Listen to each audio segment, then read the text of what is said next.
નમસ્કાર, સ્વાગત છે આપનું TV9 માં। હું છું અક્ષય। ભ્રષ્ટાચાર મુદ્દે સીએમ રૂપાણીનું મોટું નિવેદન આવ્યું છે। મહેસૂલ અને પોલીસ વિભાગ સૌથી વધુ ભ્રષ્ટાચાર થતો હોવાનું અને સૌથી વધુ બદનામ બધાને ખબર હોય છે કે ભ્રષ્ટાચાર ક્યાં થાય છે। ભ્રષ્ટાચાર પર અંકુશ માટે સરકાર કરી રહી છે પ્રયાસ।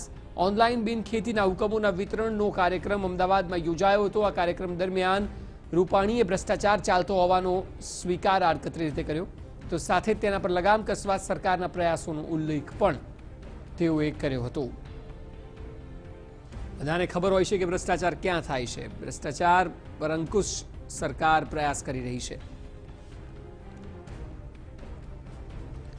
વધુ માહિતી આપી રહ્યા છે આપણી સાથે જોડાયા છે અત્યારે ગુજરાત કોંગ્રેસ પ્રવક્તા હિમાંશુભાઈ પટેલ। હિમાંશુભાઈ, એક રીતે તેઓએ સ્વીકાર કર્યો કે મહેસૂલ ખાતું અને પોલીસ ખાતું સૌથી વધુ ભ્રષ્ટાચારમાં ગરકાવ છે। સૌથી પહેલા તો અક્ષયભાઈ, હું આપના માધ્યમથી કહેવા માંગીશ કે જે આ પરિસ્થિતિનું નિર્માણ થયું ગુજરાતમાં, આજે ભ્રષ્ટાચારની જે જળ પેદા થઈ કે છેલ્લા 20-25 વર્ષથી ભારતીય જનતા પાર્ટી અને એના નેતાઓએ જે સરકારી તંત્રનો દુરુપયોગ કર્યો, પોલીસ તંત્રનો હોય, મહેસૂલ વિભાગનો હોય, તે જેવું એને દુરુપયોગ કર્યો અને દુરુપયોગ એમના સ્વાર્થ માટે, એમના વ્યક્તિગત કામો અને પાર્ટીના માટે જે દુરુપયોગ કર્યો એના લીધે પહેલા તો મોરલ તોડી નાખ્યું અને નીચે સુધી નાના નાના કાર્યકરો એવી વાત કરે છે કે આ પૈસા એ સીધા ગાંધીનગર જાય છે। એટલે જે એક શરમજનક વાત કહેવાય કે આજે 25 વર્ષે આટલું સ્વીકાર્યું એ બદલ મુખ્યમંત્રીને અભિનંદન કે આ ભ્રષ્ટાચાર મોટા પાયે ચાલી રહ્યો છે। પણ અધિકારીઓને ખભે બંદૂક ફોડી છે, અધિકારીઓને ત્રાસ આપ્યો છે। પોલીસ ખાતાને આજે ગુજરાતનું પોલીસ તંત્ર એ વાઘસિંહ જેવું પોલીસ તંત્ર હતું, એમના નકલી એન્કાઉન્ટર। હિમાંશુભાઈ, અત્યારે આપણી સાથે ફોન લાઈન પર ભાજપના નેતા કિશનસિંહ જોડાયા છે। કિશનભાઈ, આપને પૂછવા માંગીશ અને જે પ્રકારે હિમાંશુભાઈ અત્યારે ફોન લાઈન પર છે જે કહી રહ્યા છે એ જ વાત કે સૌથી વધુ ભ્રષ્ટાચાર આ 22 વર્ષમાં થયો છે એનો વિજય રૂપાણી આજે સ્વીકાર કર્યો। આપ શું કહેશો? કોંગ્રેસની જૂની પુરાણી પ્રચારની આદત છે। અરે ભાઈ, તમારા મુખ્યમંત્રી છે એ લોકો। હિમાંશુભાઈ, આપણે બંને ફોનની લાઈન પર છીએ, તમે આવું છું તમને જે કંપનીઓ તમારો સ્વીકારે છે એની વાત કરો ને, કોંગ્રેસ કર્યા વગર। વિજયભાઈ રૂપાણીને એમના શાસનમાં આવ્યા પછી 416 કરતા વધારે ભ્રષ્ટાચાર નિવારણ હેઠળ એસીબીએ કેસો કર્યા છે। તમારી 60 વર્ષની સરકારમાં આટલા કેસો નથી થયા। અરે ભાઈ, કે ગુજરાતની એટલા માટે કે અમારામાં તાકાત છે, અમારા શાસનમાં, અમારા તંત્રમાં એને રોકવા માટેના અમરસિંહભાઈ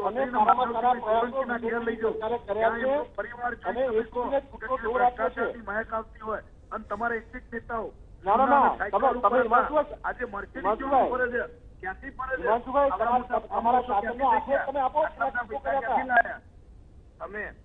તમે લોકોને તમારા મુખ્યમંત્રી સ્વીકારો છો ને તમે ટીવીમાં આવીને ભાષણ કરો છો? તમારા નેતાઓને છે અને તમે સત્તામાં છો, તમારા મુખ્યમંત્રી 25 વર્ષથી તમારી સરકાર છે અને તમે કોંગ્રેસનો આક્ષેપ કરો છો। ચલો તમને વિભા પટેલના ઘેર લઈ જાઉં, તમને માધવસિંહ સોલંકીના ઘેર લઈ જાઉં, અમરસિંહભાઈ ચૌધરીના ઘેર લઈ જાઉં। એક નેતાનો ભ્રષ્ટાચારની છાપ હોય તો હું રાજનીતિ છોડી દઉં। શું વાત કરો છો? તમે ભ્રષ્ટાચારની મોટી છો, તમે ગુજરાતની પ્રજાનું લોહી ચૂસ્યું છે, તમારો જે વૈભવ છે એ ગુજરાતની જનતાનો પરસેવો છે। અમારો કોઈ વૈભવ નથી, અમે સામાન્ય કાર્યકરો છીએ, અમે લોકોની વચ્ચે છીએ। અરે ભાઈ, તમે કાર્યકરોની વચ્ચે નથી કે છો એની વાત નથી, તમે જે ભ્રષ્ટાચાર કર્યો છે તમારા નેતાઓએ કર્યો છે, મને ખબર છે। તમારા કાર્યકરો બિચારા દુઃખી છે, તમારી પાર્ટીમાં કાર્યકરોના કામ નથી થતા, કાર્યકરો દુઃખી છે, હું સ્વીકારું છું તમારી વાત। કાર્યકરો બિચારા પાયાના પાયામાં જ રહ્યા। હું નેતાઓની વાત કરું છું, હું મોટા નેતાઓની વાત કરું છું, બાકી હું તમારા કાર્યકરોને વંદન કરીશ। ભ્રષ્ટાચારના લીધે કાર્યકરો વગરની કોંગ્રેસ થઈ ગઈ।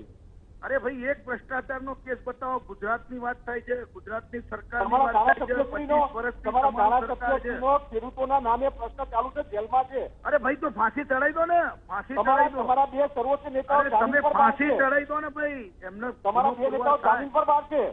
અરે ભાઈ, ગુનો સાબિત થાય તમારા અધ્યક્ષ શ્રી રાહુલજી અને સોનિયાજી અરે બંને ભાઈ, જામીન પર રાહુલજીને છે ના બહાર. લાવશો ને, તમે રાહુલજીને વચ્ચે ના લાવશો. વાર છે એ જામીન ઉપર બહાર છે મારી વાત કરો. નેશનલ હેરોલ્ડ કેસમાં. હું તમારા નરેન્દ્રભાઈ અમિતભાઈની વાત નથી કરતો. હું આખા એ પણ પેપર આપી, ના, લિસ્ટ તમે બહુ બનાવીને કરી. એમને તમે કોઈ દુનિયાની કોઈ ગામ કેમ બાકી નથી રાખ્યું? એ બે આપી. જણને તમે ભાઈ, ગુજરાતમાં તમારા મુખ્યમંત્રી એમ કે છે કે ભ્રષ્ટાચારના લીધે આબરૂ બગડે છે. તમે શું ભજન મંડળી ચલાવો છો? સરકાર ચલાવો છો? અધિકારીઓના માથે તમને છે ને એટલે તમારો આ જે તમારો નકાબપોશ છે ને, તમારા એક મંત્રી સૌથી વધારે ભ્રષ્ટાચારી હોવા છતાં જી આપ બંને નેતાઓ પોતપોતાની વાત રાખી રહ્યા છો, આપ બંને એકબીજા પર આક્ષેપ પ્રતિ આક્ષેપ કરી રહ્યા છો, પરંતુ આ તમામની વચ્ચે એ સાંભળવું ખૂબ મહત્વનું છે કે આખરે વિજય રૂપાણીએ શું કહ્યું હતું એ કાર્યક્રમમાં તે સાંભળીએ. ભ્રષ્ટાચારની વાત કરીએ તો સૌથી વધુ ભ્રષ્ટાચાર અને અમારે ત્યાં બદનામ ખાતું એટલે મહેસૂલ ખાતું, અને એવી જ રીતે બીજું બદનામ ખાતું એટલે પોલીસ ખાતું. અને આમાં તો શું કરવું ને શું ન કરવું, ઘણી વખત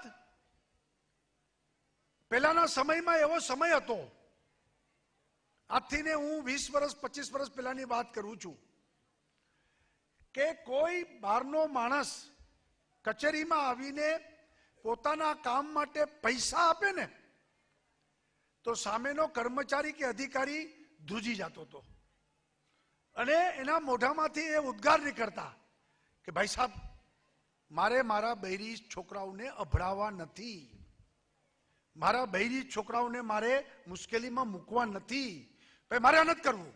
ગભરાઈ જતા હતા. અને આજે 25 વર્ષ પછી આખી 360 ડિગ્રી ચેન્જ છે. એમને ઊભો થઈને કોઈ જાય, કામ પતી જાય, ઓલા અધિકારીને કર્મચારીમાં ઘણા લોકો એને પાછા બોલાવે, એ ભાઈ અમારી ઘરે બૈરી છોકરાઓ છે, કાંઈક ચિંતા તો કરો. એટલે આખી માનસિકતામાં લોકોએ ભ્રષ્ટાચારને સ્વીકારી લીધો છે.